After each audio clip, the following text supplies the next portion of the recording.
I think there is a problem with the state of the nation and the state of the nation's soul, if you like.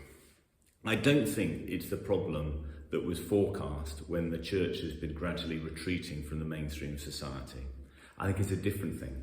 I think what people forecast when they saw fewer people come to church was they forecast that there would just be appalling behaviour, and the moral standards would go down, and there would be dens of vice everywhere, and it would be full of alcoholics and drug addicts and people ignoring their families and behaving very, very selfishly. And yes, for sure, there is kind of people who are addicted to drugs and alcohol, but I don't see that as more or less. Maybe it is a bit less than it was before. I don't see that as the besetting problem with the nation. This is what I think.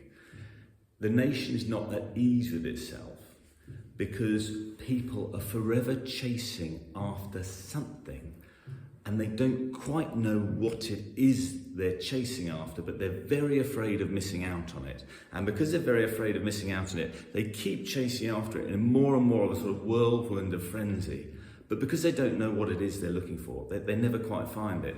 It's like having a scratch on your back, and then as soon as you itch it in one place, then the scratch has moved to somewhere else. And I think that's the problem that the world, Britain's got. A dis-ease, people in a slight frenzy of chasing after stuff. When it's done right, the Christian faith cuts past that. I'm not saying that every kind of Christian is a model of secure behaviour, but actually I think if you get up in the morning, spend some time in quiet, you say your prayers, the Church of England, we say follow daily prayer, which is we have scriptural readings, so we're reading the Bible, go to church, taking the Eucharist regularly. I think it gives you a centre, because you know really you've got your place in the world. You know where you're related to God. Jesus is the window into God to help you understand that. And it gives a centering to your life.